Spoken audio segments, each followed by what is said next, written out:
ಪರಮೇಶ್ವರ್ ಅವರೇ, ಸಹೋದ್ಯೋಗಿಗಳಂತ ಪ್ರಿಯಾಂಕ್ ಖರ್ಗೆ ಅವರೇ, K H ಮುನಿಯಪ್ಪನವರೇ,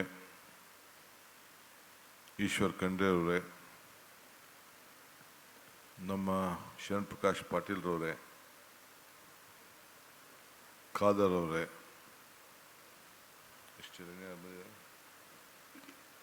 ನಮ್ಮ ಚೀಫ್ ಸೆಕ್ರೆಟರಿ ಅವರೇ ಶಾಲಿನ್ ರಜೀಶ್ ಅವರು, ಎಲ್ಲ ನಮ್ಮ ACSಗಳೆಲ್ಲ ಬಂದಿದ್ದಾರೆ, ಫೈನಾನ್ಷಿಯಲ್ ಅಡ್ವೈಸರ್ಸ್ ಬಂದಿದ್ದಾರೆ, ಎಲ್ಲ ಗೌರವಾನ್ವಿತ ಸಂಸತ್ ಸದಸ್ಯರು, ಲೋಕಸಭೆ, ರಾಜ್ಯಸಭೆ ಹಾಗೂ ವಿಧಾನಸಭಾ ಸದಸ್ಯರು, ಮಾಜಿ ಮಂತ್ರಿಗಳು, ವಿಧಾನ ಪರಿಷತ್ ಸದಸ್ಯರು, ನಮ್ಮ ಸ್ಥಳೀಯ ಮೇಯರು, ಪ್ಲಾನಿಂಗ್ ಕಮಿಟಿಯವರು, ಭಾಳ ಪ್ರಮುಖವಾದಂಥ ಎಲ್ಲ ನಾಯಕರುಗಳೆಲ್ಲ ಬಂದಿದ್ದಾರೆ. ಎಲ್ಲ ನಮ್ಮ ಅಧಿಕಾರಿಗಳೆಲ್ಲ ಕೂಡ ತಾವೆಲ್ಲ ಇದ್ದೀರಿ. ಈ ಒಂದು ಐತಿಹಾಸಿಕವಾದಂಥ ಸಭೆಗೆ ತಾವು ಬಂದು ಆಗಮಿಸಿದ್ದಕ್ಕೆ ತಮ್ಮೆಲ್ಲರೂ ಕೂಡ ನಾನು ಸರ್ಕಾರದ ಪರವಾಗಿ ಹೆಚ್ಚು ಕಮ್ಮಿ 98% ಇರುವಂಥ ಎಲ್ಲ ಶಾಸಕರು ಕೂಡ ತಾವೆಲ್ಲ ಆಗಮಿಸಿದ್ದೀರಿ. ತಮಗೆ ಸಂದರ್ಭದಲ್ಲಿ ಸರ್ಕಾರದ ಪರವಾಗಿ ಮತ್ತು ವೈಯಕ್ತಿಕವಾಗಿ ನಾನು ಅಭಿನಂದಿಸಲಿಕ್ಕೆ ಬಯಸ್ತೇನೆ.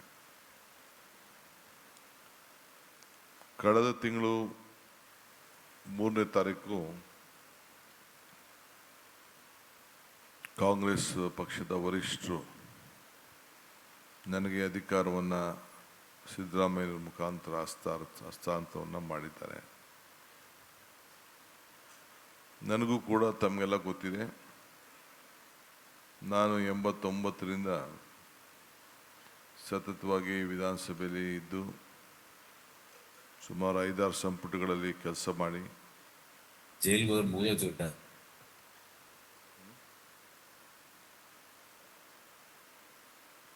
5-6 ಸಂಪುಟದಲ್ಲಿ ಕೆಲಸ ಮಾಡಿ ಜಿಲ್ಲಾ ಪಂಚಾಯತ್ ಮೆಂಬರ್ ಕೂಡ ಆಗಿ ನನಗೆ ಆದಂಥ ಅನುಭವ ಈ ಆಡಳಿತ ವ್ಯವಸ್ಥೆಯಲ್ಲಿ ಇದೆ. ಸೊ ಎಲ್ಲಿ ಯಾವ ಲೆವೆಲಲ್ಲಿ ಏನೇನು ಆಗ್ತದೆ ಅಂಥೇಳಿ ತಾಲೂಕ್ ಪಂಚಾಯತಿ ಅಧ್ಯಕ್ಷನೂ ಆಗಿದ್ದೆ, ಜಿಲ್ಲಾ ಪಂಚಾಯತಿ ಮೆಂಬರು ಆಗಿದ್ದೆ, ಶಾಸಕನೂ ಆಗಿದ್ದೆ, ವಿರೋಧ ಪಾರ್ಟಿಲೂ ಇದ್ದೆ, ಡಿಸ್ಟ್ರಿಕ್ಟ್ ಮಿನಿಸ್ಟ್ರು ಆಗಿದ್ದೆ, ಉಪಮುಖ್ಯಮಂತ್ರಿನೂ ಆಗಿದ್ದೆ, ಈಗ ಮುಖ್ಯಮಂತ್ರಿ ಕೂಡ ಇದ್ದೇನೆ. ಸೊ ಯಾವ ರೀತಿ ಸಿಸ್ಟಮ್ ನಡೀತದೆ ಅಂಥೇಳಿ ನನಗೆ ಅರಿವಿದೆ. ಇವತ್ತು ಬೆಂಗಳೂರಿನಲ್ಲಿ ನಾನೀಗಾಗಲೇ 30 ದಿನದ ಪಯಣ ನೀವೆಲ್ಲ ಗಮನಿಸಿದ್ದೀರಿ. ನನ್ನ ಪಯಣ ಯಾವತ್ತೂ ಕೂಡ ಪ್ರತಿ ಹಂತದಲ್ಲೂ ಕೂಡ ಪಾಸಿಟಿವ್ ಆಗಿ ನಾನು ಯೋಚನೆಯನ್ನು ಮಾಡೋನು. ನಾನು ನೆಗೆಟಿವ್ ಯೋಚನೆಗೆ ಹೋಗುವುದಿಲ್ಲ.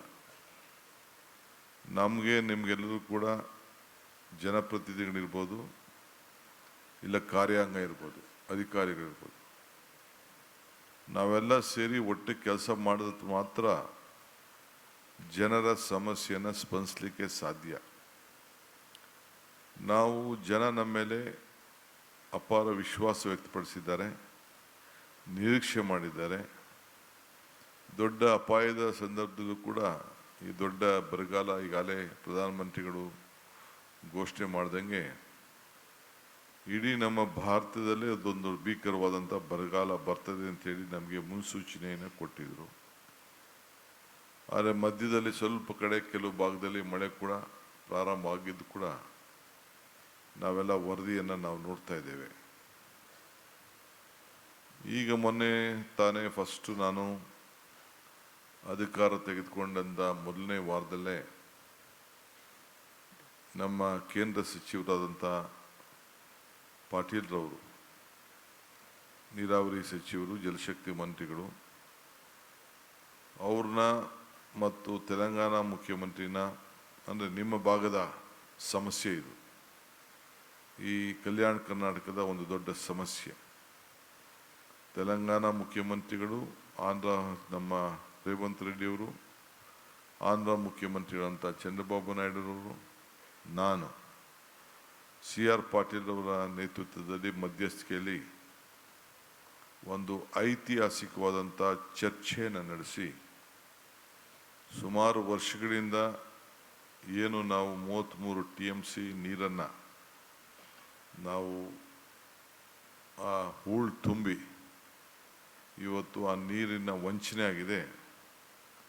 ಅದಕ್ಕೆ ಪರಿಹಾರ ಕಂಡುಹಿಡಿಯಲು ಒಂದು ನಿರ್ಧಾರವನ್ನು ಬಂದಿದ್ದೇವೆ.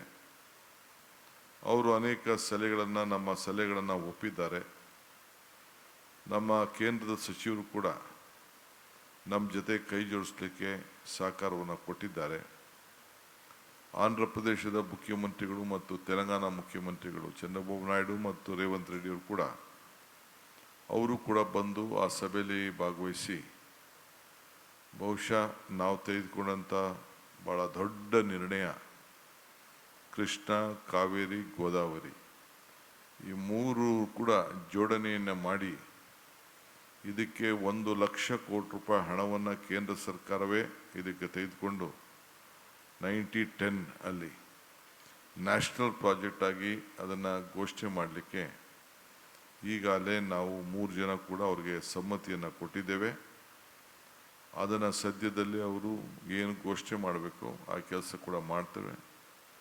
ನಾವು ಒಪ್ಪಂದ ಕೂಡ ಆ ಒಂದು ವ್ಯವಸ್ಥೆಗೆ ನೀರಿನ ಬಳಕೆ ಇಡೀ ದೇಶದಲ್ಲಿ ಏನಾದರೂ ಕೂಡ ನಾವೆಲ್ಲ ಸೇರಿ ಒಗ್ಗಟ್ಟಾಗಿ ಒಂದು ಮಾದರಿಯಾಗಿ ರಾಜಕೀಯದ ಭಿನ್ನಾಭಿಪ್ರಾಯಗಳನ್ನೆಲ್ಲ ಮರೆತು ಪಕ್ಕಕ್ಕಿಟ್ಟು ರಾಜ್ಯದ ಹಿತಕ್ಕೆ, ರೈತರ ಹಿತಕ್ಕೆ ನಾವು ಕೆಲಸ ಮಾಡಬೇಕು ಅಂಥೇಳಿ ಒಂದು ಬಂದಿರೋದು ತಮಗೆಲ್ಲ ಗೊತ್ತಿದೆ.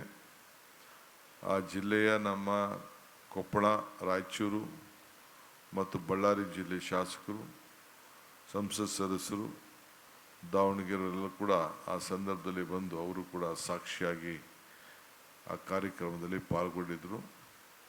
ಆ ಗೇಟ್ಗಳನ್ನು 333 ಗೇಟ್ಗಳನ್ನು ಕೂಡ ಒಂದು ರೆಕಾರ್ಡ್ ಟೈಮ್ನಲ್ಲಿ ನಾವು ಅದನ್ನು ವಾಪಸ್ಸು ಹೊಸ ಗೇಟ್ಗಳನ್ನು ಅಳವಡಿಸಿ ಈಗಾಗಲೇ ನೀರಿಗೋಸ್ಕರ ನಾವು ಕಾಯ್ತಾ ಇದ್ದೇವೆ. ಆ ಸನ್ನಿವೇಶ ನೋಡಿದಾಗ ಈ ವರ್ಷ ಸಾಧ್ಯನಾ, ಮಳೆ ಬರ್ತದಾ ಇಲ್ವಾ ಅನ್ನೋದು ಒಂದು ದೊಡ್ಡ ಗಾಬರಿ ಇತ್ತು. ಈಗೂ ಇವತ್ತು ಬೆಳಗ್ಗೆ ಕೂಡ ಕೆಲವು ಶಾಸಕರ ಚರ್ಚೆ ಮಾಡಿದೆ. ಈಗೂ ಆ ಭಾಗದಲ್ಲಿ ಮಳೆ ಇಲ್ಲ. ಆದರೆ ಮಳೆ ಎಲ್ಲಿ ಬೀಳಬೇಕು, ಮಲೆನಾಡಲ್ಲಿ ಸ್ವಲ್ಪ ಮಳೆ ಕಾಣ್ತಾ ಇದೆ, ಕರಾವಳಿಯಲ್ಲಿ ಮಳೆ ಕಾಣ್ತಾ ಇದೆ, ಸ್ವಲ್ಪ ಒಳಹರಿವು ಕೂಡ ಬರ್ತಾ ಇದೆ. ಸೊ ಇದು ಭಾಳ ಸಂತೋಷವಾದಂಥ ವಿಚಾರ. ಸೊ ಇದನ್ನು ನಾನು ನಿಮ್ಮ ಹತ್ರ ಹಂಚ್ಕೊಳ್ಬೇಕಾದ್ದು ನನ್ನ ಜವಾಬ್ದಾರಿಯೂ ಇದೆ. ಆ ಹಿನ್ನೆಲೆಯಲ್ಲಿ ಈ ವಿಚಾರವನ್ನು ತಮ್ಮ ಗಮನಕ್ಕೆ ತರ್ತಾ ಇದ್ದೀನಿ. ಇಡೀ ಕರ್ನಾಟಕ ಸರ್ಕಾರ, ವಿಶೇಷವಾಗಿ ನಾವು ಆ 3 ಜನ ಯಾರು ನಮ್ಮ ಹೊರಗಡೆ ರಾಜ್ಯದಿಂದ ಬಂದಿದ್ದರು, ಸರ್ವಾನುಮತದಿಂದ ಬಂದು ನಮಗೆ ಸಹಕಾರ ಕೊಟ್ಟದಕ್ಕೆ ಸರ್ಕಾರದ ಪರವಾಗಿ, ನಿಮ್ಮೆಲ್ಲರ ಪರವಾಗಿ, ನೀವು ಯಾರು ಲೋಕಸಭಾ ಸದಸ್ಯರಿರ್ಬೋದು, ಶಾಸಕರಿರ್ಬೋದು, ಒಂದು ರೆಸಲ್ಯೂಷನ್ ಮೂವ್ ಮಾಡಿ ನಾವು ಆ ರೆಸಲ್ಯೂಷನ್ನ ಕಂಪ್ಲೀಟ್ ಅವ್ರಿಗೆ ಅಭಿನಂದಿಸುವಂಥ ಕೆಲಸವನ್ನು ಕೂಡ ಈ ಸಂದರ್ಭದಲ್ಲಿ ಕಲ್ಯಾಣ ಕರ್ನಾಟಕದಿಂದ ಮಾಡೋಣ. ಅದಾದಮೇಲೆ ರಾಜ್ಯದಲ್ಲಿ ವಿಧಾನಸಭೆ ನಡೆದಾಗ ಅದು ಕೂಡ ಮಾಡಿ. ಏಕೆಂದರೆ ಸೌಹಾರ್ದತೆಯಿಂದ ನಾವೆಲ್ಲ ಕಿತ್ತಾಡೋದು ಬಿಟ್ಟು ಈ ನೀರನ್ನು ಯಾವ ರೀತಿ ಪ್ರತಿಯೊಂದು ಸಣ್ಣ ನೀರನ್ನು ಕೂಡ ಉಳಿಸೋಂಥಕ್ಕೆ ನಾವೆಲ್ಲ ಬದ್ಧರಾಗಬೇಕು. ಆ ಕೆಲಸವನ್ನು ಈ ಸಂದರ್ಭದಲ್ಲಿ ನಾವು ಮಾಡೋಣ.